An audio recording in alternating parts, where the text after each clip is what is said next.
quadro Política em Foco do portal Gazeta da Jurema entrevista, nesta sexta-feira, o consultor político Berg Lima.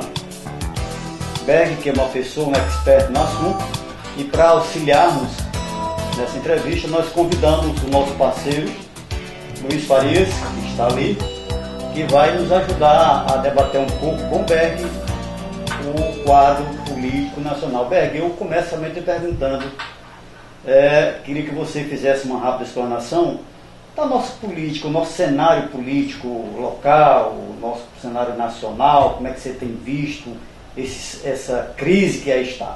Satisfação estar participando aqui desse debate com vocês da Gazeta da Jurema, Captei Santos e Luiz Farias.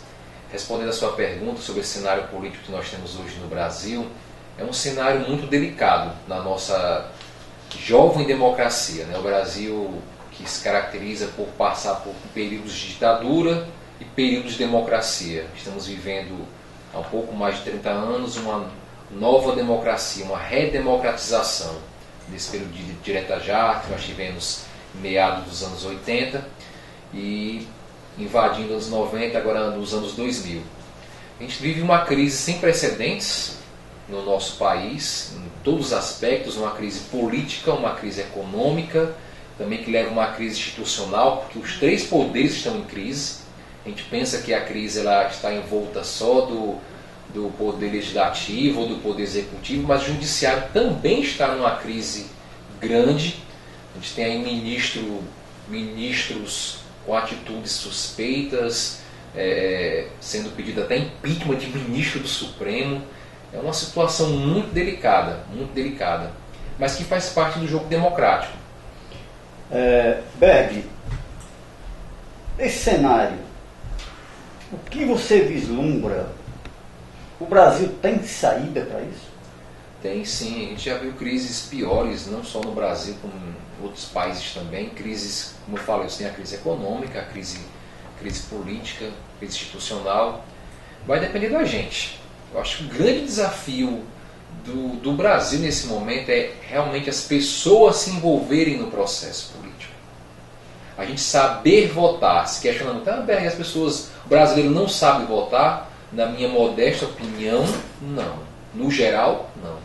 Basta ver que a gente repete muitos nomes. Nós temos situações ridículas no país. Como é que o Collor de Mello sai deposto da presidência, fica inelegível durante alguns anos, volta como senador da República em Alagoas, vai ser candidato de novo ganha, está novamente envolvido no processo de corrupção, no desvio milionário na Petrobras. Então assim, será que a gente vai precisar passar mais o quê para que pessoas que já foram testadas e foram reprovadas, não nas urnas, mas no exercício de um mandato, seja ele parlamentar, seja ele no executivo, já mostraram que não tem condição, estão envolvidas sempre com alguma situação errada, e nós continuamos insistindo nesses nomes. Então por isso que eu digo que a gente não sabe votar aqui no Brasil. E isso me faz até lembrar, né, Luiz Farias, aquele ditado dos nossos pais, tudo passa. Será que na política isso também vale, Farias?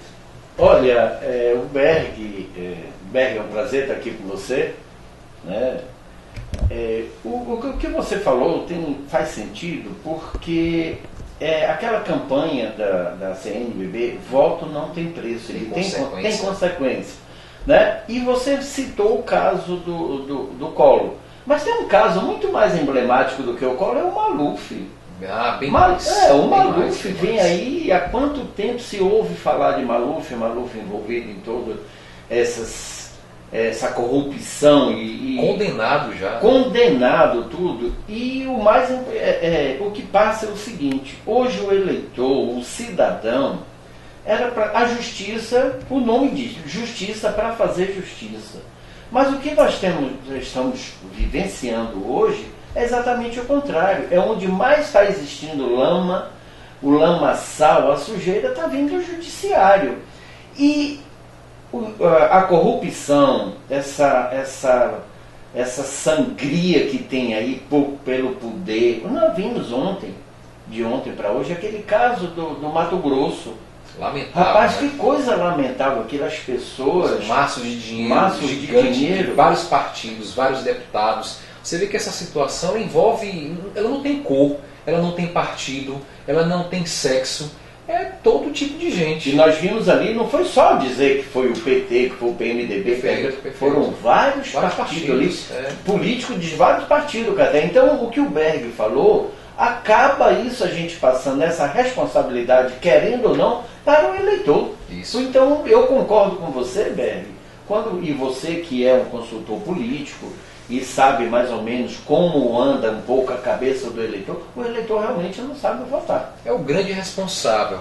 Nós eleitores, todos nós somos eleitores, nós somos os grandes responsáveis por colocar essas pessoas lá. E como o que nos falta é acompanhar esses mandatos, é ser mais crítico com esses mandatos. Tem vereador, tem deputado que passa 4 anos, não faz um pronunciamento, não apresenta um projeto decente, não trabalha pela sua comunidade, aparece 4 anos com aquelas vantagens que você lembrou bem da campanha da CNBB, e mesmo assim nós votamos. Então de quem é a culpa? É nossa, que os colocamos lá.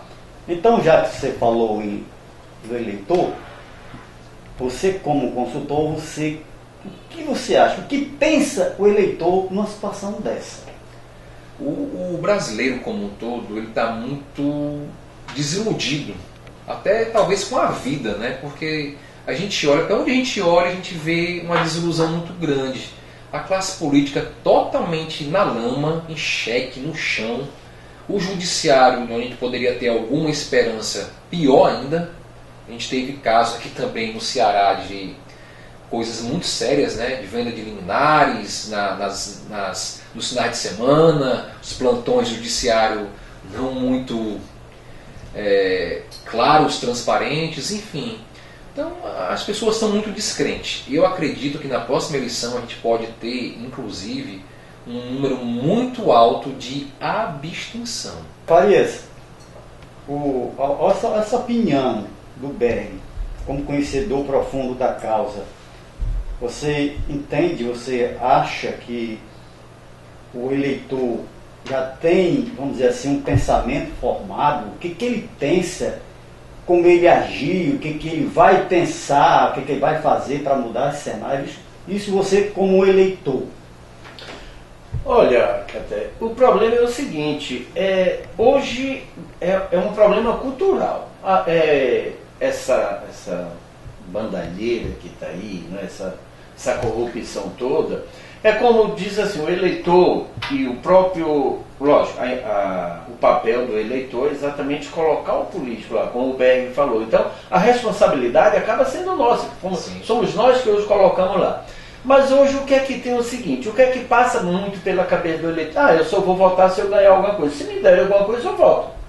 Então, ou seja, o próprio eleitor, ele já vendeu o voto dele. E quando ele vende o voto, o que é que passa na cabeça do político? Não, eu não tenho nenhum compromisso com aquele eleitor.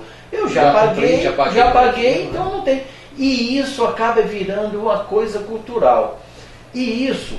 Muita gente, Caté, e você também, e o Berg deve saber disso, o que é que acontece no período que antecede as eleições? 3 meses antes das eleições, o eleitor, aquele que vive disso, que tem isso, essa cultura que acha que tem que levar vantagem, a lei de Gerson acha que o eleitor tem que levar vantagem, o que é que ele faz? Ele deixa vencer conta de água, conta de luz. Aí vem aquela história de que está reformando a casa para pedir um saco de cimento, e ele troca o voto dele. Nós tratamos até aqui de o comportamento do eleitor nesse cenário, nessa conjuntura. Luiz já antecipou, e eu vou perguntar ao Berg. Berg, essa reforma política que está aí, toda essa sua, vamos dizer assim, problemática, uns querendo resolver, outros querendo olhar só para o próprio umbigo. Essa reforma passa. E se passa, é a solução para resolver a problemática de nós não sabermos votar, ou de votarmos mal, ou de vendermos o nosso voto? Essa reforma, de uma forma ou de outra, ela passa, e se passar bem, aí Você fez uma pergunta muito interessante. Primeiro, o mais importante é sabermos votar. É nós termos essa consciência de sabermos votar.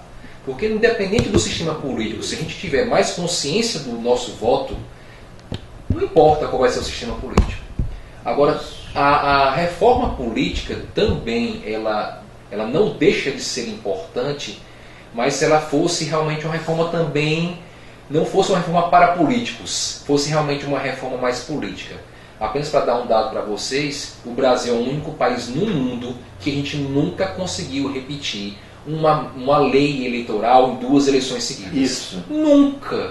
Nunca. São as famosas resoluções, né? Sempre baseado na lei. Você lembra que antigamente a gente recebia os fascículos, tinha um livro importante, todo domingo tinha um fascículo na banca.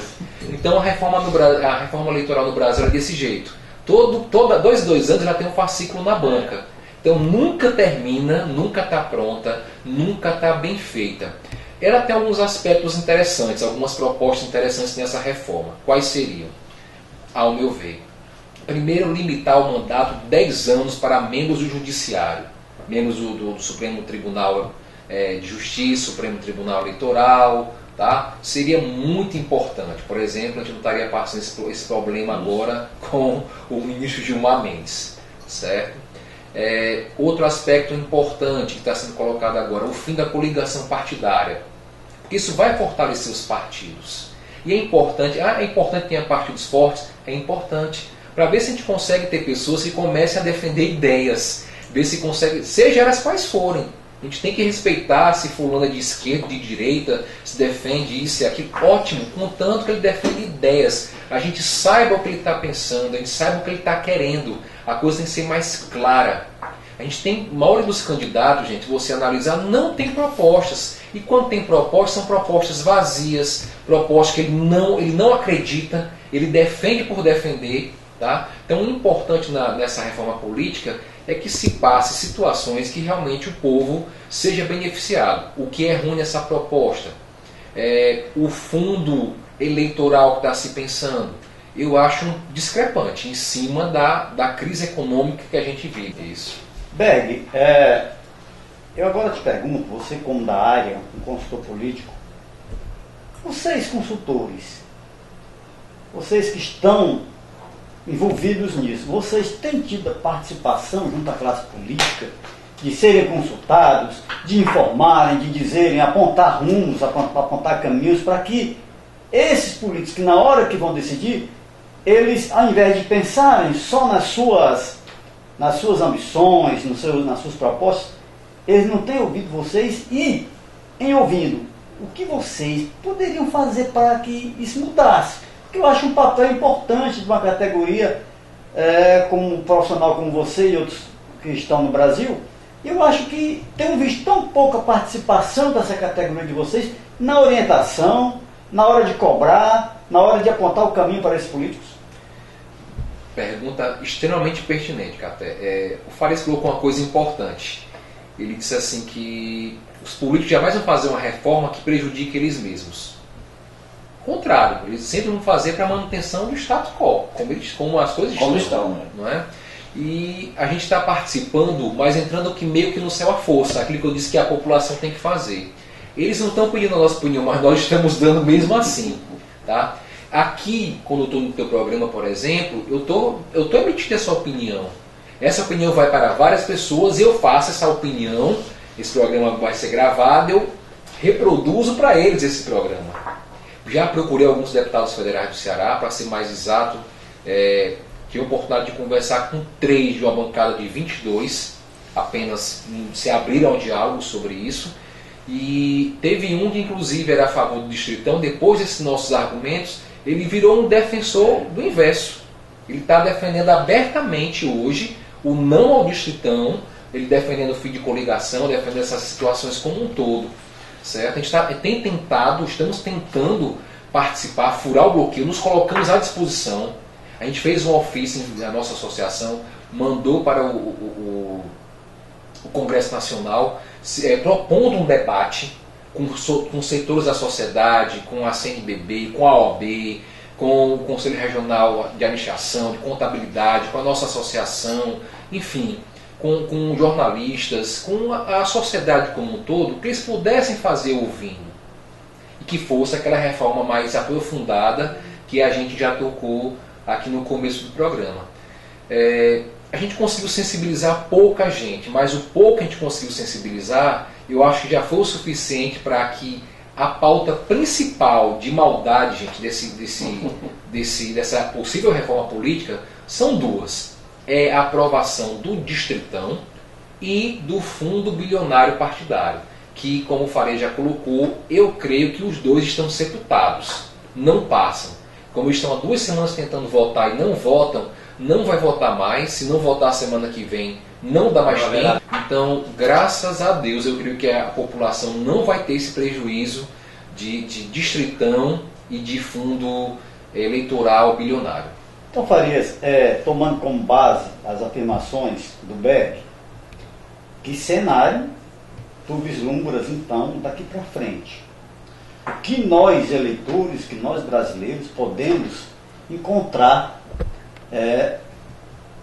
com reforma passando ou não? Que cenário tu vislumbra nisso? Desse momento, digamos que se fosse decidido hoje, o que você vislumbra daqui para frente?